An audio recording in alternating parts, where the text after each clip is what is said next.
Hi everyone, I'm Erin G, and this is Alt Text. So first up, just some quick housekeeping. This is going to be the last episode for this season, season 2. I will be back after taking a few weeks off and going on a well-deserved vacation. So I really wanted this last episode to be a bit of a banger. And then second, I also just launched a new newsletter that produces, curates, and amplifies news and ideas that impact Canada's BIPOC tech community. It focuses on the change driven by founders, operators, investors, and other innovation leaders, and aims to shift the focus from occasional celebrations of diversity to a continuous showcase of BIPOC leaders. And this is a recognition that diversity is not just a checkbox exercise, but it's really a strength that fuels innovation and progress. You can find more at intertech.news. That's intertech.news.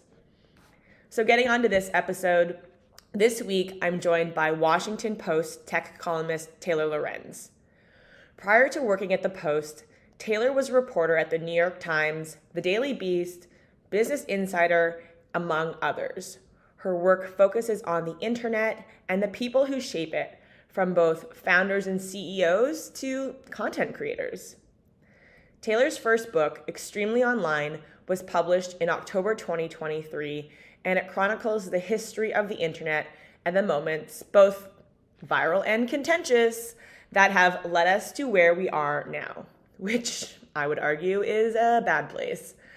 Taylor and I chatted about her book, about how the internet and the broader culture has changed since some of these events have taken place, making money on the internet, and of course, the Kids Online Safety Act that is going through Congress in the United States.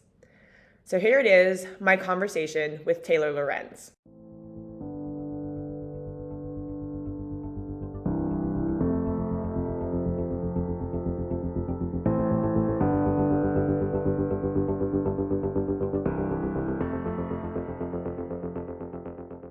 So I kind of just want to get things started by talking about your career and how you got to kind of be the quote unquote like historian of the internet.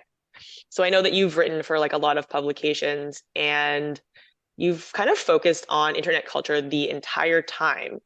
And so why internet culture, and how did you did you have any trouble like trying to convince people that that should be a beat? Yes, a lot. I still do. Yeah, well, I started, God, over a decade ago, almost 15 years ago, on Tumblr. In 2009, I started as a blogger. I didn't have any experience in journalism or background in journalism. I didn't study journalism or anything like that. And I just felt like people were writing a lot of things about the internet, not from the perspective of anybody that actually used the internet. And so I kind of wanted to write about the internet from the perspective of somebody that actually used it and like knew what it was really like. At the time, there was just a lot of really bad coverage, especially from the mainstream media, which there still is, but less so, I think, than back then, where it was really condescending. People were really hostile to millennials, which I'm a millennial. Um, and so, yeah, I started blogging, and then I started working in social media. I was a social media editor for years, and I would write on the side. I was always trying to make this a beat, but it was so hard to get places to consider this a beat. I mean, it still is so hard, and it's not taken seriously as tech reporting, which is frustrating. But I think that's also because it's a very female dominated space. But yeah, I just kind of kept working for bigger and bigger places. And now I'm in the mainstream media, which is weird. I don't love it, but it's fine. It's fine. I'm Mhm. glad that I'm able to kind of speak to an audience that doesn't normally think about these things, I guess.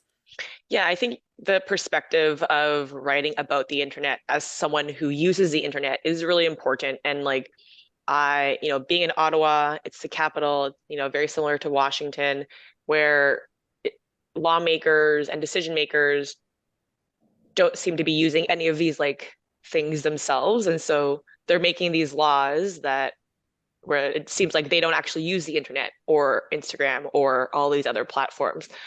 And so That's why I thought your book was really interesting because it really just like chronicles all of the kind of like major touch points. And my personal favorite chapter was the one about Lonely Girl 15.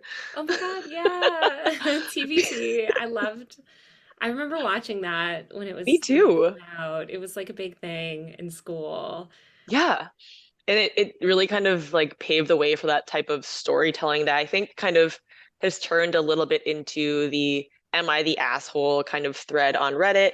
And also the one we're seeing now with like what man did I marry type stories. Who that F did I marry? I know. I watched the Hmm. entire all 50 parts, and I watched all of her TikTok lives. Oh, wow. I've consumed it Wow. all.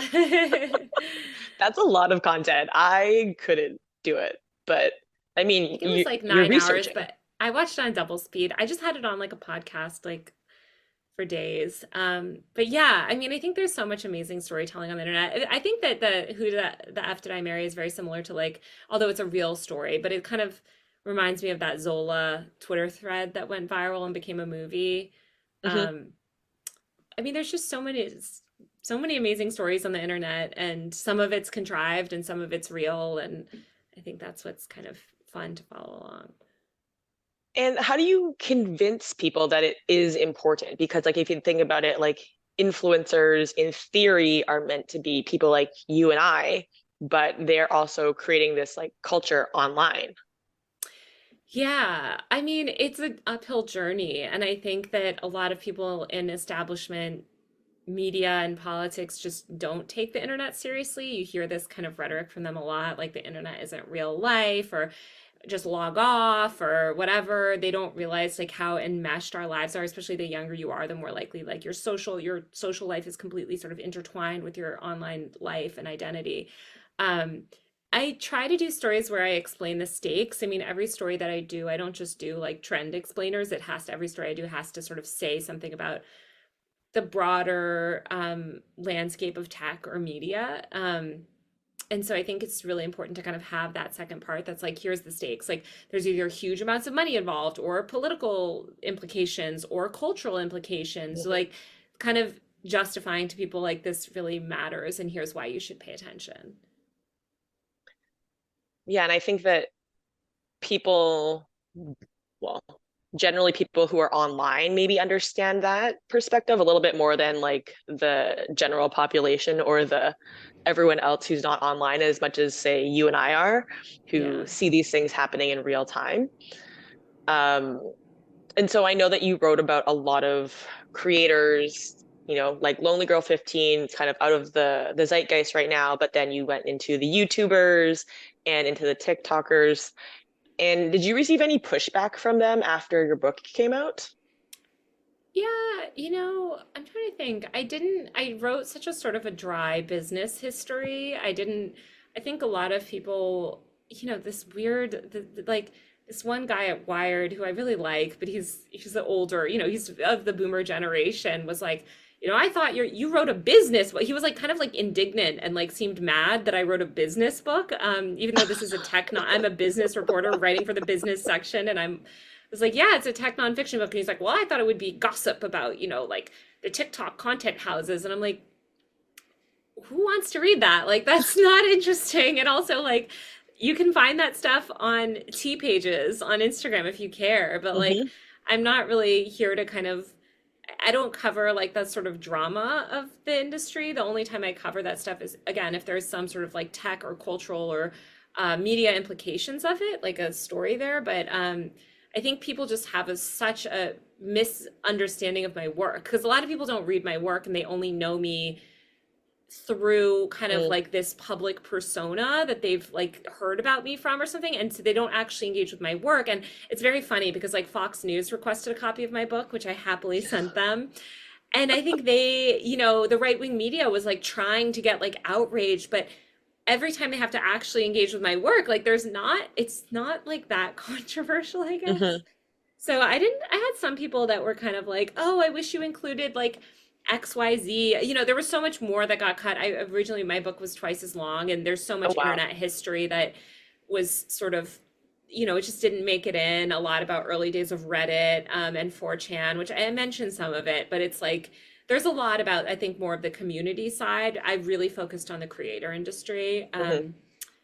But yeah, I mean, I mean, both there's of those could be books in and of there themselves. is, and actually Andrew Marantz wrote a really good book at the New Yorker, about sort of like early internet communities like 4chan and Something Awful and things like that. But yeah, it was, yeah, I don't think I got into anything like controversial that people were mad at. The biggest thing that made people mad is that I accurately described Gamergate as a misogynistic harassment campaign. And of Mm, course, the perpetrators of that movement don't agree with that yeah, of characterization. course.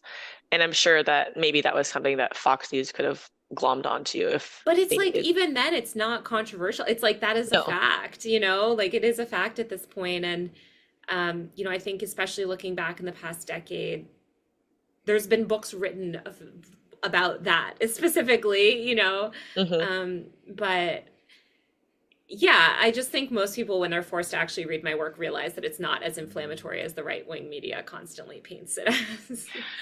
Yeah, yeah. I think a lot of their anger is more towards you as an individual or as a Yes, talking head than as yes, an indictment on your work. yeah, yeah, Literally go touch grass, find a hobby.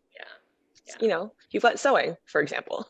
yeah, exactly. Um, for a lot of what you wrote about, I can really kind of see the direct line from that thing that happened to now. And one of those things is the start of ads on websites. And so you talked about Heather Armstrong, uh, of Deuce.com, who put ads on her website to monetize because it was basically a full-time job. She needed some extra money to support her family. The pushback that she got, and then there was like the evolution into um, Instagram and TikTok influencers with their monetized content.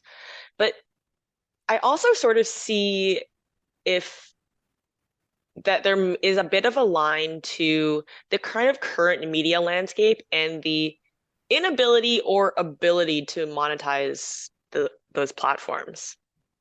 Yeah, it's a different, I mean, the thing is back when Heather Armstrong was monetizing her blog, this was in the beginning era of digital advertising on the web, and actually ad rates were quite low because people didn't understand that like advertising on the internet was valuable. It was sort of considered secondary to print advertising, which was much more sort of, the rates were higher and stuff. And then you really saw the glory days of digital media emerge around the turn of sort of the 2010s, right, the big early days of the 2010s.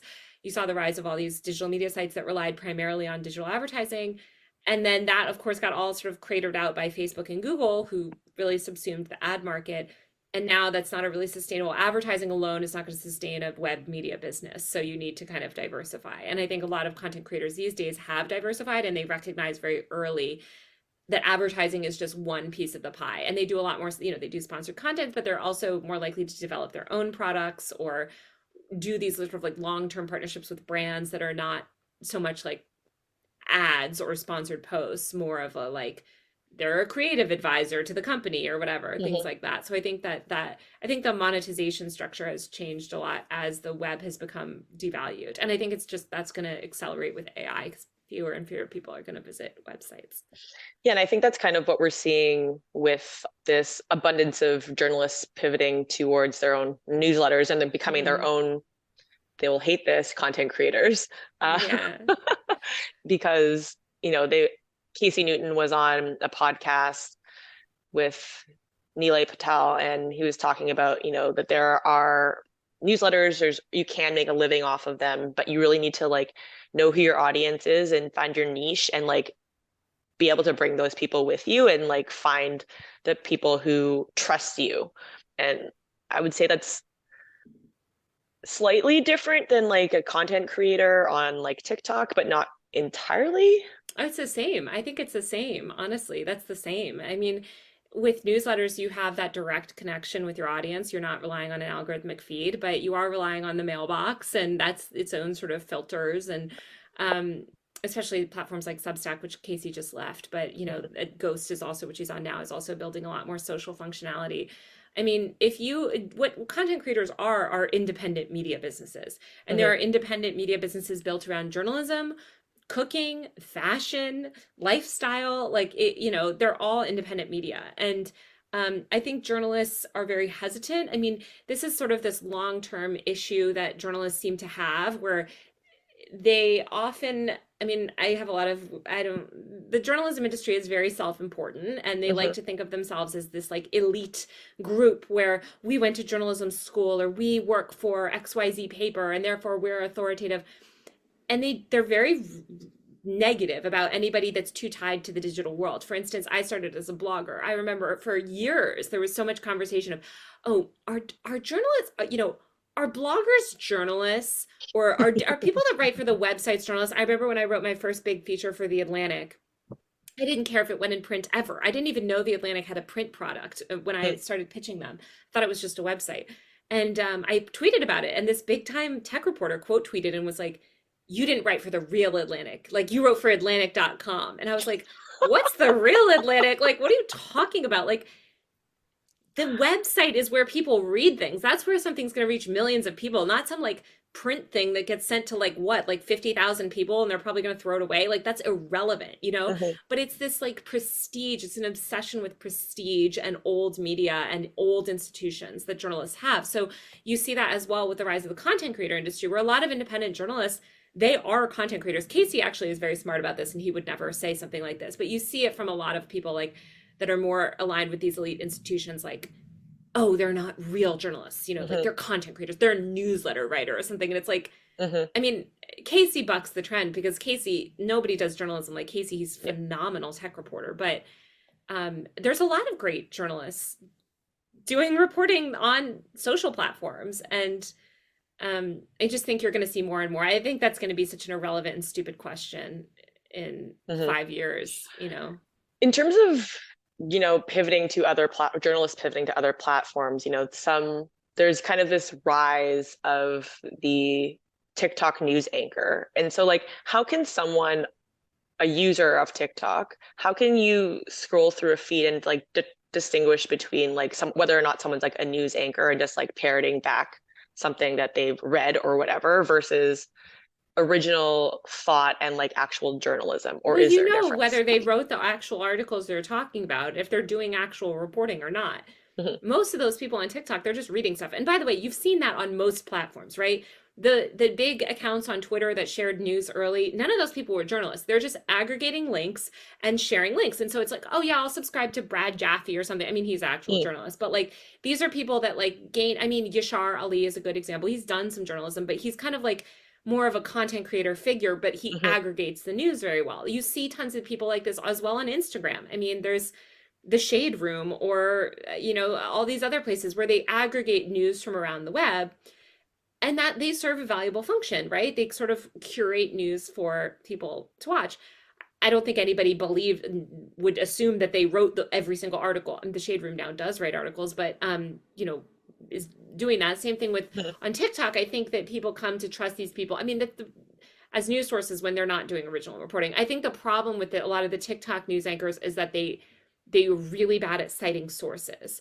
Mm. So on Instagram and Twitter, where you saw this before, and same thing with newsletters, you have people with huge newsletters that just aggregate news. They're often linking to the original source. On TikTok, you have what's that guy? Oh my God, he always puts it's very close to his face. Remember, he made that video with his girlfriend that people were like, it looks like a hostage video. Something with an Oh, M. Oh my yeah, God, I he's don't. huge. I can't remember his name. He just talks to the camera and parrots things he's read, but he doesn't cite any of his sources. That's a huge problem Mhm. because people on TikTok have no idea where this information is coming from. And you see a lot of these TikTok news anchors constantly parroting extremely wrong information.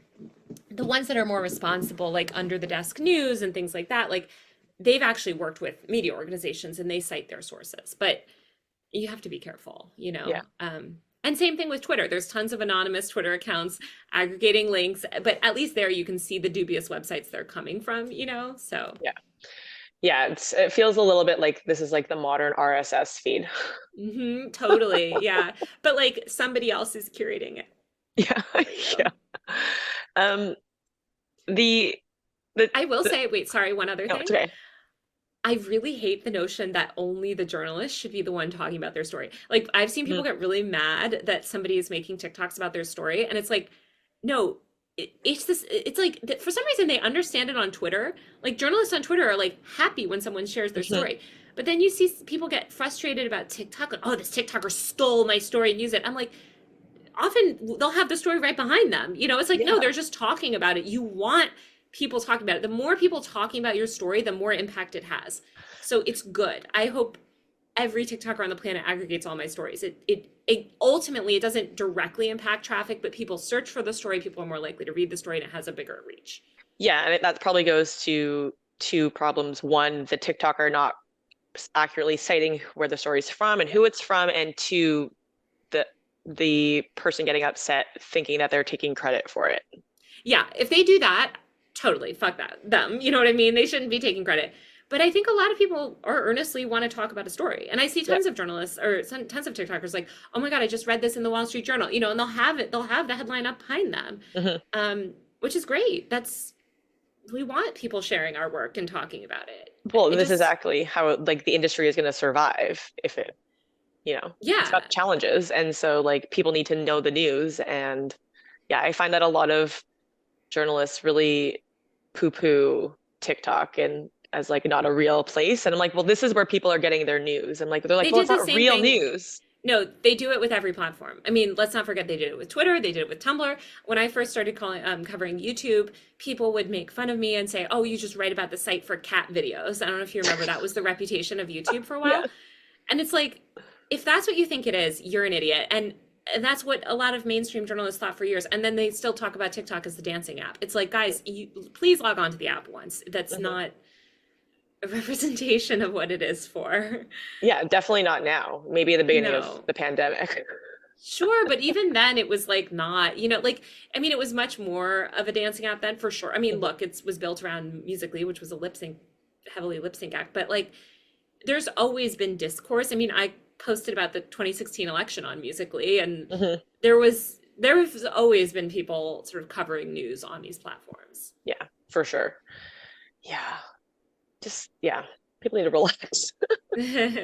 Um, and so with a lot of these issues that on the internet, then comes policy changes. And so you talked about paid ad content with influencers and the changes made at the FTC in terms of disclosures. Hmm. Um, and so it's interesting how, can you talk a bit about how that has kind of influenced content since it's those changes were instilled and Yeah.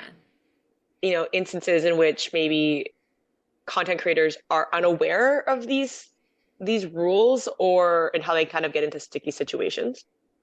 Yeah. Well, I mean, in 2017, the FTC issued this sort of decree saying like, hey, influencers, you have to label sponsored content. There was this plague of unlabeled sponsored content, and they went after a couple of sort of high profile people, specifically the Kardashians, for not disclosing paid ads.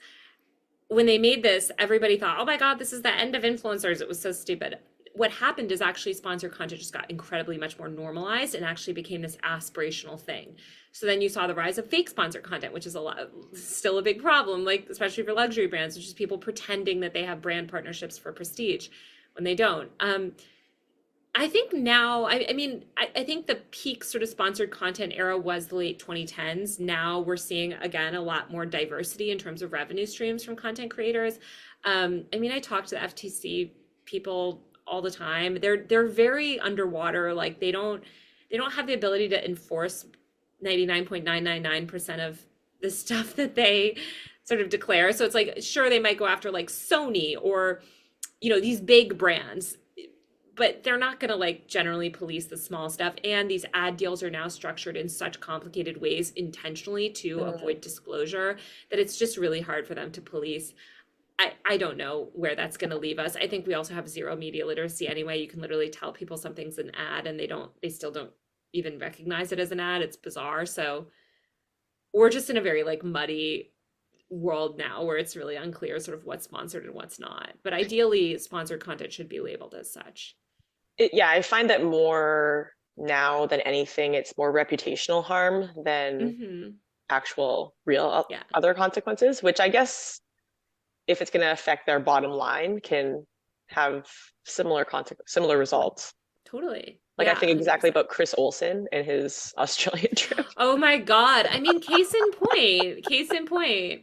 And that's the thing. It's like, I think a lot of people, I mean, I haven't talked to Chris about that incident, but like, I do think that, like you said, they've realized that there is reputational harm. Like, it's like you seem stupid now. It Mhm. makes you seem sort of shady.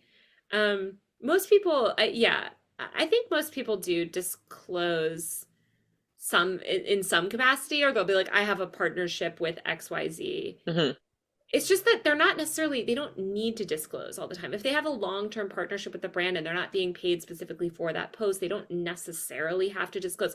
It's just all very messy and complicated. But yeah, I think that the main impetus for disclosing is reputation. Mhm. But people don't care, by the way. People don't care if things are sponsored. They'll still buy it. You can be like, I'm working with this brand because I believe in it. Mhm. That's why you should buy it. People will still buy it.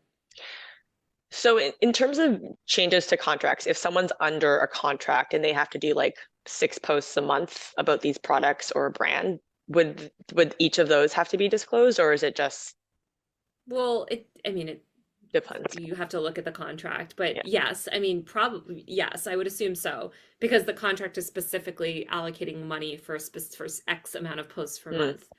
That's a very standard. I mean, that's the type of thing that you would have seen right back even 2015. That's a very Mhm. standard agreement.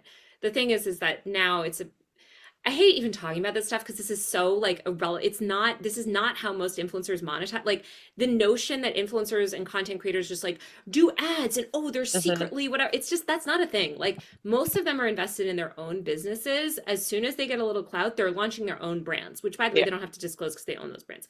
If they have a long-term partnership, it totally depends. Are they the creative director of the company? Like Alicia Keys or something Right. was like the creative director of Apple. Like that's a very tenuous partnership. Who know? Like it just it again, it's so stupid and irrelevant. But just I don't even want to get into it. But like the point is like I don't even know what the point is. Read my book and you can talk about that moment in 2017.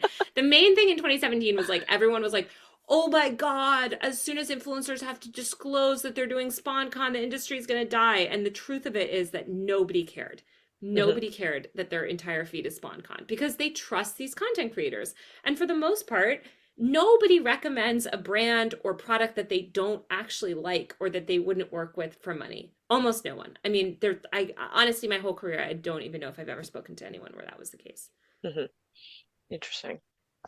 I wonder if that changes in terms of like celebrity endorsements or anyway. Well, celebrity endorsements are totally different because they shell out for things that they don't care about all the time.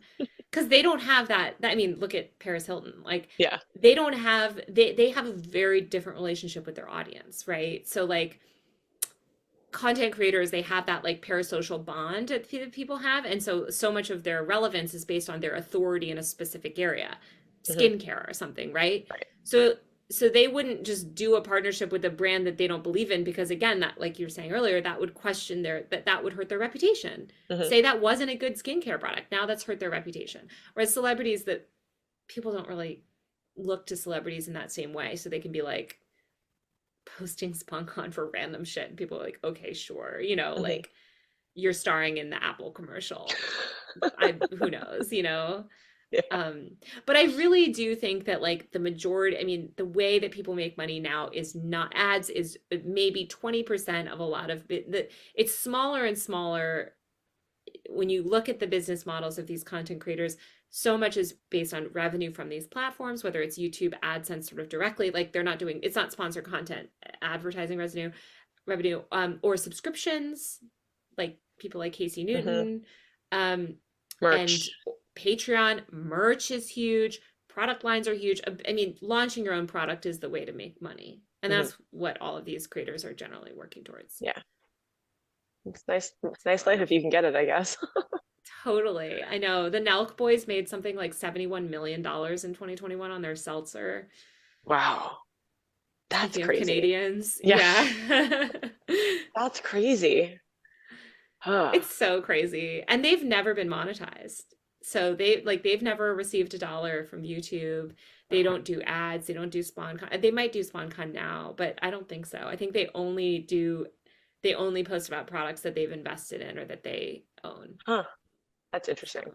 I like that there's so many different business models. It's a really good like a case study on like the number of different business models would be interesting. oh, 100%. I wish that like some business school would just like dive into Hmm. all of it, you know, um, because it's a lot. There's a woman, Brooke Erin Duffy at Cornell, who's a researcher who does a lot about like female lifestyle influencers. She's done a lot about the different business models that they have, but I think traditional media companies could learn a lot from the way that these content creators structure their businesses because, Yep. again, they're independent media companies and some of them are very successful. Yeah, And they all have I this sort of unique. definitely agree. I have a friend who's trying to launch he wants to do like a new like media thing. And I'm like, well, like do some research. I don't know what to tell you. He's like, well, I don't know that newsletters are like the way to go. And I'm like, let me tell you, a static website definitely is not the way to No, it's go. so hard. It's so hard. I mean, journalism is impossible. I don't know. I mean, Hamilton Nolan, who's a fantastic writer, wrote a great piece today about how like journalism needs to be like publicly, it needs to be invested as like a public good, and Hmm. we need public media. Um, which I agree with, but I don't think in this political climate we're ever going to get. People hate journalists, so Yeah, yeah. Did you see that report from the Columbia Journalism Review that said a couple of cities, and I think Pennsylvania gave free licenses for their website. I don't know, it's like a Philadelphia something, and like 44 people took them up on it. no, Yeah, that's depressing. yeah. No one wanted it. It's Free really news. depressing. I mean, Yeah, people don't want news. That's what's really hard. And they certainly don't want news that challenges power or authority. yeah, It's yeah. depressing. We live in a bad time right It's now. not great. So moving on to But we do have a lot of skincare influencers, and that's great. I've never spent so much money on drugstore makeup, and it's all good. Same, I know. I'm buying stuff off. I've gotten like, which is so crazy because I never leave my house like ever. I work from home, so like Mhm. I have all these like work clothes that I never wear, and I follow a bunch of people now that are like fashion influencers. They're like, get your spring coat, and I'm like, oh yeah, I need that. I'm like, okay, Taylor, you don't leave your house. Please remember, you do not need a new coat. So you're crushing the 75 hard style challenge, is what you're saying. Yeah. Oh my God. Yeah. Yes, I love her. And so in the section about Logan Paul, you talk about his video where he goes into the Japanese suicide forest, and you mentioned that the YouTube liaison to top creators told Bloomberg that the platform didn't realize that YouTube creators were global stars, which seems Yeah. strange since it's a website, um, which is a bit of like a mirror centricism. Um, Yeah. I think so what they didn't, oh, sorry, what no, were go you gonna ahead. say? I think what they didn't realize, and that was such a pivotal year, I think 2017 is when things really Hmm. changed. That's when you started, that's when the PewDiePie story came out in the Wall Street Journal too. Um, that's when you started to see content creators get mainstream media coverage and go viral, where like that previously, had Logan Paul done that in 2014, nobody would have covered it. I Hmm. guarantee you it would have just been on like some blogs and nobody would have cared. But it was like content creators were just starting to break into the mainstream in that year, still very early. And that changed people's perceptions. And I think actually at YouTube, they didn't even realize that Yeah, shift was happening until it happened. right. And so if that story happened now, do you think it would get the same amount of coverage? Yeah, I think it Yeah. would get way more coverage because people would be, I mean, I just think there's so much more of a microscope now on content creators that if, I mean, first of all, doing that is a crazy thing. What he did is he like vlogged this dead body and they're kind of mocking the person who died. I mean, they touch his body. Like it's not a good video. Yeah. He's obviously taken accountability. I think he has done a lot of growing and he apologized, you know, for it and whatever. Hmm. Like he recognized it was wrong, but that video is just as horrifying today as it was in 2017. And I think if it was posted today, I do think people would cover it immediately. I don't think it would even be a question. What do And you do you think? I feel like I'm of two minds of it because like I mean, on the one hand, I would say creators now are much more aware, so they wouldn't do Well, something like he that. wouldn't do something like that, right? He Yeah. wouldn't do something like that. But I don't know. I just feel like there's just too much now that it's hard to kind of for something like to break through in the same way. Yeah, but that's true. But I do, right, and I think it's competing with like the war on Gaza, right? Hmm. Would that have been covered on CNN? Who knows? But I mean, the David Dobrik scandal is another example, and that was only 2 years ago, I think, when that broke, the sexual assault stuff where he had Hmm. vlogged a sexual assault, basically. I mean, that also was like all over some of these content creators like the news does, I mean, you constantly see controversies go very viral, and I think it would have been worse and bigger today because at the time that that happened in 2017 there was no infrastructure for covering that sort of news, Hmm. so mainstream media wrote about it, and it was like whoa, but like it was internet culture writers at these places or breaking news writers at these places. Now there's this whole network of websites and content creators and pundits that all they do is cover content creator drama. So Hmm. I think like these controversies actually end up becoming bigger things on the internet. Would it have been on CNN? I don't know. I mean, you're right. It's like there's so much news right now, but I do think that it would have made a big splash on the internet. Yeah, and I think that there's definitely a difference between like things that are generally bad to everyone versus like generally bad to people who are on TikTok. Yeah. Also, I think that the life cycle would be a lot shorter because Oh, yeah. that life cycle, like that was like 3 months of like nonstop coverage. Like I think now there's so much controversy online that like things do get cycled out a little bit more. But no, I mean, I could just imagine if he did that today and there was TikTok, that would be the discourse on the app for, I mean, it's Yeah. such an egregious video that I think people would be like, what the hell? Yeah, you'd have to work really hard to get it out of your For You page. It would be just the topic of discussion. But I think like content creators now are so much more aware of their image. I Hmm. mean, let's not forget Logan Paul was also running around Venice lassoing women and then saying he's not going to let them out of his rope until they kiss him, which is borderline, if not directly, sexual assault. So 100%. like I think the stuff that was acceptable in the mid 2010s we also just don't consider acceptable, and these creators know better because they anticipate backlash. Yeah, that gets to the idea of all of the like YouTube houses and like all the pranks that everyone was doing and Yeah. yeah, kind of out of fashion now, I guess. Yeah, I think people are just like, this is bad, like, or you're like terrorizing someone, you know? What's really popular now is like still this sort of extreme content, but it's more like, it's not like problematic extreme. It's more like, yeah, like I made mashed potatoes and shrimp in an airplane bathroom or whatever, you know, like I did something disgusting or horrible or like something like that, where it's like there's still shock value, but it's not problematic in the same. Yeah. It's just sort of harmless. Yeah, that's not like interpersonal quote unquote crime. It's more like Yeah. breaking a rule or a Yeah. social norm. And you can look at this also, just like look at the evolution of Mr. Beast, right? He used to use a lot of unhoused people in his content and would essentially exploit unhoused people for views. He doesn't do that anymore. Now it's like, oh, look, I'm curing the blind, or I locked myself in a cube for 20 days. You know, it's more like either inspirational content or sort of he's putting himself through hell. Hmm. Hmm. Interesting. Let's pivot to some of the things you've been recently writing about. So let's talk about the Kids Online Safety Act, really Oh my light God. content topic. Um, so for folks not in the US, or even for those who like don't know, can you kind of give us a bit of a quick Coles Notes version of what the Yeah, it's Kids a Online really Safety Act scary is? piece of legislation. It's this, I mean, don't let the name fool you. As with all bills with these types of names, you know, like anti-terrorism bill or whatever, like they're never about what they ostensibly claim to be about.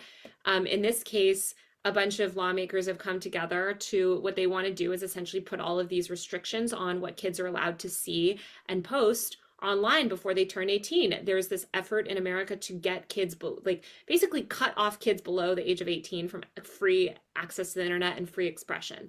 It's specifically aimed at targeting LGBTQ kids. I mean, Marsha Blackburn, one of the co-sponsors of the bill, said that this bill is going to help eradicate the transgender in this culture, and that kids are being indoctrinated through social media into the LGBTQ cult, basically. And it has horrifying free speech implications. It's a very dangerous piece of legislation, in my opinion, and it has enormous harm. I mean, once again, it's led these platforms to kind of crack down on any kind of social commentary. You saw Meta in sort of response to this saying we're actually going to just cut off anything controversial. So that means anything about women's reproductive rights, anything about the LGBTQ issues, anything about the war happening right now in the Middle East, like anything like that is now censored. And I just think it's incredibly dangerous. It hurts news organizations. And this notion that teenagers shouldn't have autonomy is really dangerous, because you see the people, like, where these bills are emerging are places like Florida and Utah, which are very far right states in America, where like the goal is to cut kids off from information about the world, and specifically about progressive things like LGBTQ, kids exploring their gender identity. And so it's very dangerous. And it drives me crazy that nobody cares. I don't know how to make people care. I mean, it passed the Senate, which is terrifying. It's going to go to the House now, or it passed the House and it's going to the Senate. I can't even remember which, but whatever. I think it was the Senate. Anyway, whatever. It's bad. I am very scared of what it could mean. We saw a similar bill. Well, it's called FOSTA SESTA. Basically, it was this crackdown on ostensibly protecting kids from human trafficking. What it was a crackdown on sex workers online and sort of sexual content online. And it actually made it more dangerous. It made it so that more young women are trafficked now because they can't operate through open platforms on the internet. So they have to go through these back channels where they're more likely to be exploited. And now we're seeing, I think it's really scary. I mean, as a journalist, I care deeply about free speech and free expression. And I think we are in a terrifying, terrifying place where the far right, first of all, they don't care about free speech. All they talk about is free speech. Meanwhile, they want to censor every single person that disagrees with them. Elon Musk's great example of this. 100%. And then on the left, you have this moral panic over disinformation where people are like, oh my God, we need these platforms to crack down on disinformation. Absolutely, in no way should we expect these social platforms to be the arbiters of disinformation. We've seen time and time again that they're completely unprepared and unqualified to do that. So it's really scary to me that we ask them to do this. I don't think that they should be policing disinformation personally, because I've seen it just go so wrong. And you see real reporting get removed. I mean, look at the fact that Kat Tenbarge's article on revenge porn was censored from search on Threads on Instagram because it had the word porn in the URL. Okay. That's what they do. And the fact that Threads and Instagram blocked searches for COVID during the second biggest COVID surge, they blocked searches, they blocked the word vaccine and vaccinations so that people couldn't find information online. And then they linked to an out-of-date page on the CDC's website, which had misinformation. And no one puts out more misinformation than governments, by the way. Let me just say that as a journalist.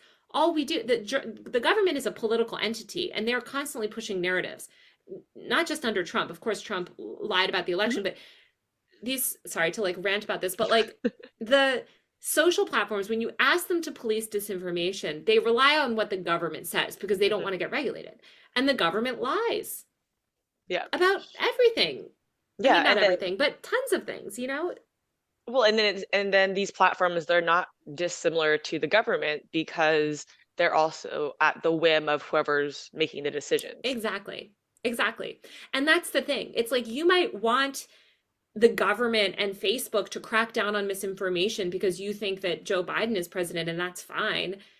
What about when Trump's president? What about when somebody that you completely disagree with is president? And by the way, Biden puts out tons of misinformation. Part of what we do as journalists is fact check government entities, which constantly, they are political bodies. They're putting out political narratives. And it's, to rely on that as fact is deranged. It really grinds my gears, and I don't think journalists care about it. I don't think they actually care about free speech and free expression. I'm very disappointed.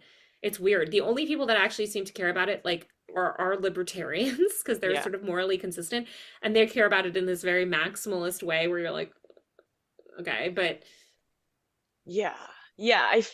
I find that the mental gymnastics that the far right does to convince themselves of, they deserve free speech, but other people don't because it yeah. hurts their feelings or what have you. And then kids don't deserve free speech, even though in theory same laws apply to them. Yeah, and LGBTQ people don't deserve free Yeah. speech. We should run them off the internet, and women don't deserve free speech Yeah. or autonomy online. I mean, it's Or any bigoted. autonomy, really.